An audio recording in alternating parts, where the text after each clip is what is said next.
Mr. Chairman, Deputy and friends,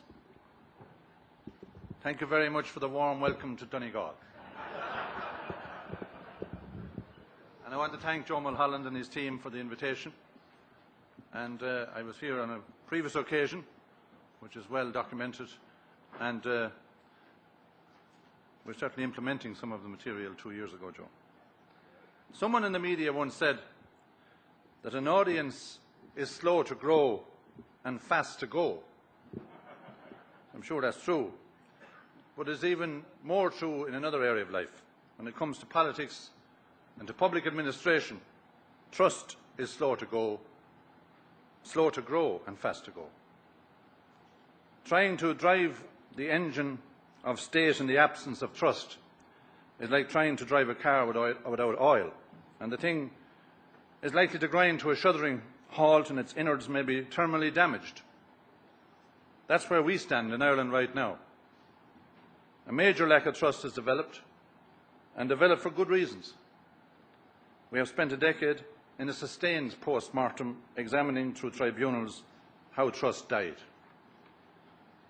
We have been disgusted, astonished and even furious, and every now and again as details of the press coverage of large sums of money emerged, we have indeed laughed, but what's that old saying? We laugh that we may not weep. Now Ireland has reached a definitive point summed up in 2 words: never again. What the Mahon report exposed must never happen again. We must not hide behind any of the ready caveats, like, oh, it was just a small number of people who feathered their own nest, or the majority of them came from one party, or that's history. We mustn't hide behind such comments, because they reduce the issue to party politics, which I am not here to do today. And it's much more than that. It's an issue of patriotism, of pride and trust. It's an issue that goes to the heart of our democracy and our responsibility to the people of this nation. The issue is to take action to ensure that there will be no more assaults on trust, no more betrayals, no more corruption. Rebuilding public confidence and trust requires us to set down standards, to introduce regulations and to develop legislation. It means reform. Reform is one of those concepts everybody approves of. The Taoiseach made the point on Monday that there has been talk of reforming the Shannon for a long, long time, except it didn't happen. Similarly, over the past decade, we've had lots of talk about reform of local government, except it didn't happen. So I believe it's now time to take action, and this is the year. Shortly, when every aspect of what I propose has been tested up and down and sideways, I'll be announcing the details of radical changes ever undertaken in this area, to reform what's not working and what has led to abuse, to replace the outdated and dysfunctional systems and structures and approaches that meet the needs we now have, and to restore trust. Local government reform matters because if, as Tip O'Neill said, all politics is local, all trust is local too. So citizens in every city and town and rural area throughout this country encounter public administration and politics up close and personal through their own local authority. That encounter must create trust. It must be so clear, so straightforward and so clean that the individual, the householder, the business person comes away reassured that their interests will be vindicated, not subordinated to someone with more money, more contacts or more connections. This is why I am mandated by a reforming government to drag the system of local government into the 21st century, so that it delivers more to the community it serves and puts people first. The programme, when it's implemented, will be called Putting People First. It will introduce significant changes to regional, county, city and town governance. Every aspect of local government will see change and we will see action. First of all, where people or where possible, public services should be delivered through locally based bodies rather than centralised agencies. Locally based bodies are, or should be, best able to respond to local needs and local circumstances. Local authorities should be delivering services, enhancing quality of life through local amenities, and delivering an environment in which business can prosper and employment created. local government should, and indeed will, lead economic, social and community development where it should be led locally. It should and will deliver services that work at costs that make sense. Now, let's be clear. I'm not talking about reform of a bad system. I'm talking about reform of an out-of-date system. Local government structures generally in Ireland have not been updated since the 19th century. I believe in local democratic representation. That means a rebalancing of functions from management to the elected member. It means updating the structures to increase efficiency of delivery and quality of service that will give value for money to the people that are paying for those services. And if more people are paying for more services in the future, they should expect a good and timely service. That will most likely mean that I will be cutting the number of councillors and the number of authorities. But the town will continue to be the focal point of any new local government structure. Any structure should have real powers and not just token titles.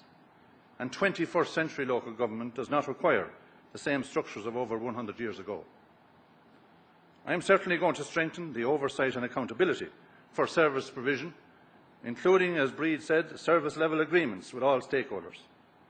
Local government must look to new income streams and redress the removal of local taxation, which was dealt a very severe blow in 1977. That decision alone brought about political centralisation. If people want services at local level, they should be paid for locally as far as possible. Otherwise, we have more tax and work. And it's worth reminding people that 80% of the adjustment for the EU-IMF agreement in 2009 and 2010 was out of taxation on work, out of income tax. I believe in broadening the base. When it comes to economic development and job creation, the objective is to radically enhance the role local authorities play. New structures will be required. Streamlining and integration will be required. This will be a long overdue cutting away of that duplication and overlap. It will allow us to deliver to entrepreneurs what they need: strong guidance and speedy answers. Two themes run through the thinking behind this reform. The first is measurement, the second is communication. The business books all say that if you can't measure it, it's not worth doing. Well, if we can't measure performance, for example, how do we know we are succeeding? And how can we satisfy the customer, the people that's paying, that is actually happening? That will have to change. We're going to have more robust performance monitoring in order to ensure that we're looking at the end result, not the activities, the value for money, the people and not the processes. We also need to capture when one local authority is doing something good or new and make sure that that's replicated throughout other local authorities, and that we eliminate, as previous speakers have said, the silo mentality. Local authority will be required to provide good quality public information. I rely on the local authorities to understand exactly what good quality public information means. It means that every communication is immediately understandable to the citizen, the layperson, the one who may not have the third level education, and who may be daunted with the big impressive words that bureaucracies often use way too often. You will appreciate that I can only begin to sketch out the programme of reform here today, and we'll have more to say very shortly. But the inevitable question that arises when we look at a programme of such scope and scale is the consequence question. How much is all this radical change going to set us back? So thinking about this question on my way here, it suddenly struck me that allowing the system to become as dysfunctional and as mistrusted as it is actually costs money. Inefficiency and corruption can cost the state billions, as we know. Inefficiency and corruption have cost the state billions. In tribunals alone, they have cost us as a nation. And that doesn't address the costly trailing wires of bad decisions and actions over the past decade or more. The reverse should be the case when it comes to reform. Reform should save the state money. Indeed, the evidence is that it's already saving the state money. Local government has been ahead of most sectors in the changes it has made to reduce costs and drive efficiency, with €830 million of savings made since 2009. I will ensure that this agenda will continue to be pursued vigorously to achieve the highest standards of customer service. It's not well known that the sector is well on the way to achieving €511 million of savings identified in the Efficiency Review Group report, of which €346 million were identified as potential direct efficiency savings. Savings of €195 million are attributed to efficiency measures as opposed to a reduction in activity, and the world hasn't come to an end.